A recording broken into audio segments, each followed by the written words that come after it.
Bismillahirrahmanirrahim. Assalamu alaikum dear students. Myself Dr. Saida Nuin and I am back with a new topic of electromagnetism today. Let's watch. Today we are going to study about an ammeter.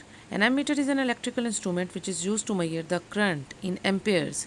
This is the same ammeter you can see in your labs for practical purpose. Dear students, you can see that there are the three knobs on an ammeter. One black knob having the negative sign on it should be connected to the negative terminal of the battery, whereas the two red knobs should be connected to the positive terminal of the battery. You should connect only one red terminal at a time with the positive terminal of the battery according to the required range you need from the ammeter. If you need 0.6 ampere range, you can take the central red terminal, and if you need 3 ampere range, then you should connect the last terminal of 3 ampere range of an ammeter with the positive terminal of the battery.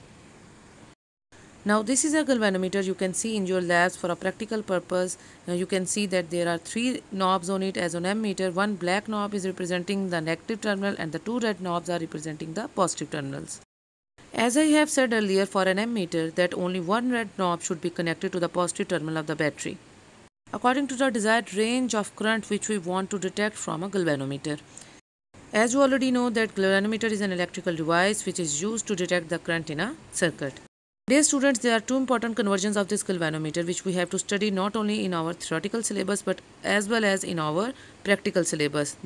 Number one is the conversion of galvanometer into an ammeter, and number two is the conversion of galvanometer into a voltmeter.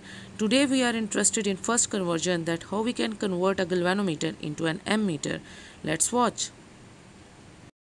Now dear students, you can see in your books that there is a topic of ammeter, and in this topic they told us that how we can convert a galvanometer into an ammeter. ठीक है, तो अब उन्होंने आपको ये procedure सारा हम देखते हैं कि किस तरह से आप एक गैल्वेनोमीटर को एमीटर बना सकते हैं। सबसे पहले अगर ये क्वेश्चन आएगा तो आपने इसको कैसे अटेम्प्ट करना है, आपने इसकी डेफिनेशन लिखनी है। व्हाट इज एन एमीटर, ये मैंने डेफिनेशन मार्क की है। An ammeter is an electrical instrument which is used to measure the current in amperes. आपको पता है ऐसे यूनिट ऑफ करंट जो है इलेक्ट्रिक करंट वो क्या होती है, एम्पेयर होती है। तो एमीटर वो इलेक्ट्रिकल इंस्ट्रूमेंट है या वो इलेक्ट्रिकल डिवाइस होता है जिसकी मदद से आप इलेक्ट्रिक करंट मेजर कर सकते हैं एम्पेयर्स के अंदर। अच्छा, एम्पेयर तो ऐसे यूनिट है ना, उसके अलावा अगर आपने small amount of current calculate करनी होती है तो मिली एम्पेयर्स में भी कभी कभी हम करंट को कैलकुलेट कर लेते हैं और माइक्रो एम्पेयर्स में भी कर लेते हैं। वो डिपेंड करता है हमारी रिक्वायर्ड अमाउंट जो हमने करंट की मेजर करनी होती है। लेकिन जो सिस्टम इंटरनेशनल यूनिट है करंट की वो तो एम्पेयर्स ही है ना, तो इसलिए हम उसको एम्पेयर्स में मेजर करते हैं। उसके बाद आ जाएगी उसकी एक्सप्लेनेशन एंड डेरिवेशन, यहां से स्टार्ट करेंगे हम। This is basically a galvanometer. Basically आपका जो एमीटर है वो एक गैल्वेनोमीटर ही होता है। The portion of the galvanometer whose motion causes the needle of device to move across the scale is usually known as meter movement. Meter movement क्या है, वो पोर्शन गैल्वेनोमीटर का वो हिस्सा जो कि नीडल की मूवमेंट कराता है उसको हम मीटर मूवमेंट कहते हैं। So the portion of galvanometer whose motion causes the needle of the device to move across the scale, यानी ये जो उसके ऊपर रीडिंग हुई हुई है इस डिवाइस की जो स्केलिंग हुई हुई है उस स्केल के अक्रॉस जो नीडल की मूवमेंट होती है उस पोर्शन ऑफ गैल्वेनोमीटर को हम मीटर मूवमेंट कहते हैं जो ये काम कराता है। अब यहाँ ये उसकी डेफिनेशन है मीटर मूवमेंट की। ये आपको एमसीक्यूज में आ सकती है, शॉर्ट आंसर क्वेश्चंस में वो पूछ सकते हैं कि व्हाट इज मीटर मूवमेंट, तो ये यहाँ से लेके यहाँ तक आप मीटर मूवमेंट को भी डिफाइन कर सकते हैं। उसके बाद most meter movements are very sensitive, यानी बहुत सारे गैल्वेनोमीटर। अब हमने जो कल लास्ट टॉपिक मैंने आपको पढ़ाया था प्रीवियस टॉपिक, उसमें हमने कहा था दो तरह के गैल्वेनोमीटर होते हैं। एक तो आपका सेंसिटिव गैल्वेनोमीटर था जो हम अच्छा समझते थे क्योंकि उसमें से स्मॉल अमाउंट ऑफ करंट भी पास करती थी, तो वो आपको लार्ज डिफ्लेक्शन शो करता था, उसकी नीडल बहुत सेंसिटिव थी टू द करंट। उसके अलावा जो सेकंड नंबर पे आपने पढ़ा था वो स्टेबल और डेड बीट गैल्वेनोमीटर पढ़ा था, जिसमें हमने कहा था कि वो उसका नुकसान वो कब हम यूज करते थे स्टेबल और डेड बीट ज्यादातर, ताकि जैसे ही करंट अगर स्टॉप हो जाती तो वो जो नुकसान हमें सेंसिटिव गैल्वेनोमीटर से उठाना पड़ता था वो नहीं उठाना, क्योंकि जब हम करंट जैसे ही स्टॉप करते थे सेंसिटिव गैल्वेनोमीटर की नीडल कंटिन्यूसली ऐसे रोटेट करती रहती थी, वाइब्रेट करती रहती थी। जबकि स्टेबल या डेड बीट गैल्वेनोमीटर में क्या होता था कि जैसे ही करंट स्टॉप होती थी तो उसकी नीडल भी स्टॉप हो जाती थी। तो ये आपने दो तरह के गैल्वेनोमीटर पढ़े थे। यहाँ पे उन्होंने कहा है कि ये जो नीडल है गैल्वेनोमीटर की ये सेंसिटिव है and full scale reflection show करेगी। आप थोड़ी सी करंट इसमें से पास कराएंगे तो एकदम से ये फुल स्केल रिफ्लेक्शन। अभी मैंने आपको जो गैल्वेनोमीटर की पिक्चर दिखाई है उसमें पिक्चर डिस्क्रिप्शन में मैंने आप देख सकते हैं कि गैल्वेनोमीटर में टोटल 30 डिवीजन होती है। मोस्टली जितने भी गैल्वेनोमीटर होते हैं उनमें 30 डिवीजन होती हैं उसके स्केल पे, तो उनकी जो फुल स्केल रिफ्लेक्शन होती है वो 30 डिवीजन के लिए होती है। तो बहुत सेंसिटिव होते हैं बहुत सारे मीटर्स और फुल स्केल रिफ्लेक्शन शो करते हैं। इवन जब आप small amount of few milliamperes की करंट भी पास कराते हैं तो फौरन उसकी नीडल जो है वो फुल स्केल रिफ्लेक्शन दे देती है। So an ordinary galvanometer can not be used for measuring the large currents without proper modification. इसलिए हम ये आम गैल्वेनोमीटर इस्तेमाल नहीं कर सकते। अगर हमने लार्ज अमाउंट ऑफ करंट को मेजर करना है तो फिर उसके लिए आप नॉर्मल जो आम गैल्वेनोमीटर है उसको इस्तेमाल नहीं करेंगे। आप प्रॉपर विदाउट प्रॉपर मॉडिफिकेशन, जब तक आप उसकी प्रॉपर मॉडिफिकेशन नहीं कर लेते। अब वो प्रॉपर मॉडिफिकेशन क्या है? वो प्रॉपर मॉडिफिकेशन ये है, ये आपको नजर आ रहा है, ये आपकी सर्किट डायग्राम है। आपने इसको बनाना है क्योंकि जब एक्सप्लेनेशन एंड डेरिवेशन करनी है तो उसमें सर्किट डायग्राम जब आप बनाएंगे तो उसके साथ ही आप उसकी एक्सप्लेनेशन एंड डेरिवेशन करेंगे। अब आप इसमें देख सकते हैं कि जो गैल्वेनोमीटर है इसके पैरेलल में एक स्मॉल एस क्या है? शंट रेजिस्टेंस, एक स्मॉल शंट रेजिस्टेंस। शंट कहते हैं स्मॉल को, यानी ऐसा रेजिस्टेंस जिसकी वैल्यू बहुत स्मॉल है, ठीक है। और उसको आप शंट रेजिस्टेंस को, जिसको इन्होंने एस से शो किया, इसको आप आर एस यानी रेजिस्टेंस ऑफ जो शंट है, शंट रेजिस्टर की जो रेजिस्टेंस है वो आर एस से आप शो कर सकते हैं, ठीक है। तो ये आपका गैल्वेनोमीटर है, इसकी जो रेजिस्टेंस है, रेजिस्टेंस ऑफ गैल्वेनोमीटर, उसको आप आर जी से शो कर रहे हैं। सबस्क्रिप्ट में जी है इसके, ठीक है। R G is the resistance of galvanometer. और इसलिए जब ये मैं अभी आपको बताती हूँ बाकी पॉइंट्स। और आर एस क्या चीज है? R S is the resistance of shunt या शंट रेजिस्टेंस को आप आर एस कह रहे हैं, जो इस शंट रेजिस्टर की वजह से प्रोड्यूस हो रही है। अब यहाँ पे आपने बैटरी कनेक्शंस लगा दिए हैं। आप सपोज कि यहाँ पॉजिटिव है या नेगेटिव, ये पॉजिटिव एंड है ना, क्योंकि पॉजिटिव से करंट स्टार्ट होती है और नेगेटिव पर एंड करती है। तो ये अगर आपका पॉजिटिव टर्मिनल है, ये negative terminal of the battery से आपने लगा दिया।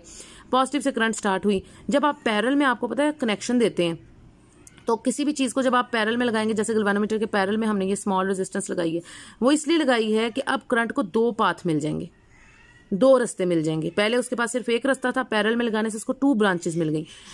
एक हिस्सा करंट का फ्लो करेगा थ्रू द शंट रेजिस्टेंस, जिसको आप आई एस कहेंगे। I S is the current flowing through the shunt resistance. और दूसरा हिस्सा जो करंट का है वो डिवाइड होने के बाद वो फ्लो करेगा थ्रू गैल्वेनोमीटर, जिसको आप आई जी कहेंगे। I G is the current flowing through the galvanometer, ठीक है। अब जब करंट फ्लो कर रही है इस शंट से और इस गैल्वेनोमीटर से, तो आपको पता है पोटेंशियल डिफरेंस क्रिएट हो जाएगा दोनों एंड्स पे। एक पोटेंशियल डिफरेंस वीजी कहेंगे, which is the potential difference across galvanometer, और जो वीएस कहेंगे the potential difference across shunt resistance, यानी शंट में से जिसमें से करंट फ्लो कर रही है उसके अक्रॉस जो पोटेंशियल डिफरेंस है वो वीएस से आप शो कर सकते हैं। और जो आपके गैल्वेनोमीटर से जब करंट फ्लो कर रही है तो उसके अक्रॉस जो पोटेंशियल डिफरेंस क्रिएट होगा उसे आप वीजी कह सकते हैं, ठीक है।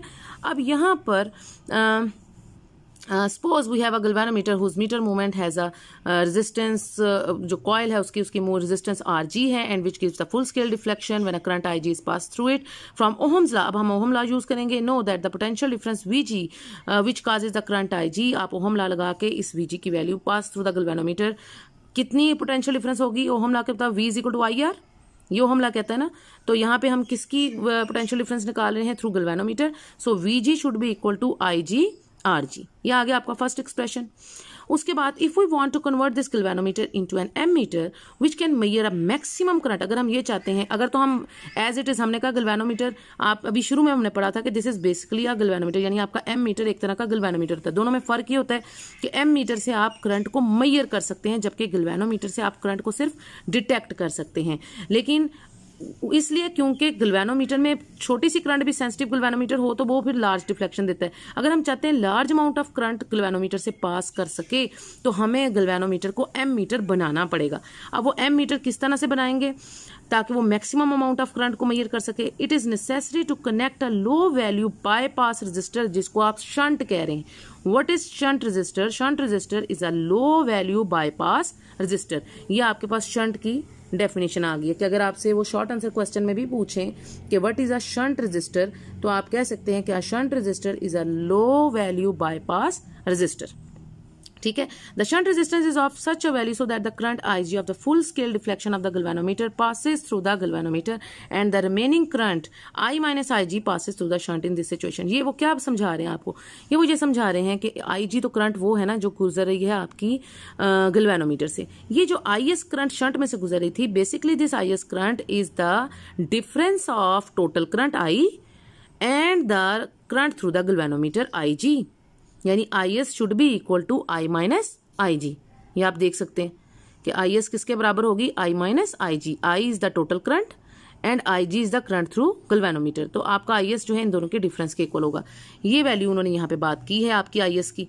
passes through the shunt in this situation. तो shunt resistor RS can be calculated from the fact that as the meter movement and the shunt are connected to the parallel with each other, the potential difference across the meter movement is equal to the potential difference across the shunt. अब meter movement किसको कह रहे हैं, वो portion of galvanometer जो हमने जैसे शुरू में डिस्कस किया, जो आपको डिफ्लेक्शन, जो नीडल को डिफ्लेक्शन कराता है, ठीक है, तो उसको कह रहे हैं बार बार वो मीटर मूवमेंट। तो उन्होंने कहा दोनों की potential difference should be equal, यानी potential difference of galvanometer should be equal to the potential difference across shunt resistor.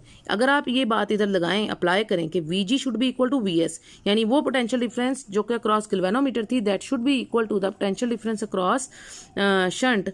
तो दोनों को जब आप इक्वल करेंगे और दोनों की वैल्यूज पुट करें, Vg किसके इक्वल थी, आपने निकाली IgRg, and that should be equal to Vs क्या है, जाहिर सी बात है आप इधर भी ओहम लॉ यूज कर सकते हैं ना, जैसे आपने गैल्वेनोमीटर के लिए किया। तो Vs should be equal to ISRS, यानी V is equal to IR Ohm law लगा के।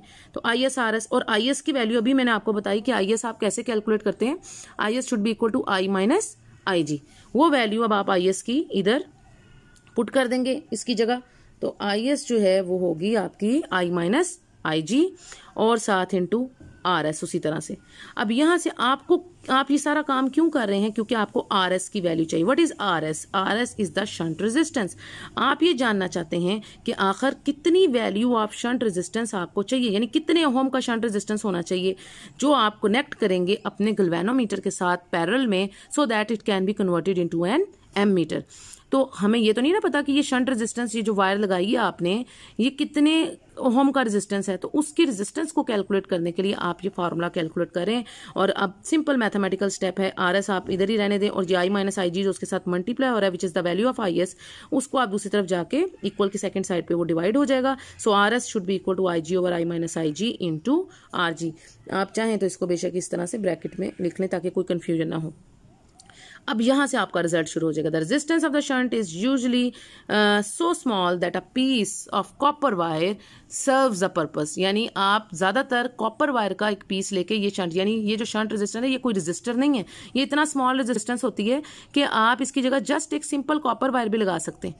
ठीक है, एक वायर आप लगा लें, जैसे आम जो कनेक्शन के लिए वायर आप यूज करते हैं, वो अगर आप इसके साथ पैरेलल में लगा देंगे अपने गैल्वेनोमीटर के साथ, तो वो आपका एमीटर में कन्वर्ट हो जाएगा। इतनी स्मॉल रेजिस्टेंस होती है ये, ठीक है, कि इसकी वैल्यू इतनी स्मॉल है कि आप एक आम कॉपर वायर भी अगर गैल्वेनोमीटर के साथ पैरेलल में लगाएंगे तो वो एमीटर में कन्वर्ट हो जाएगा।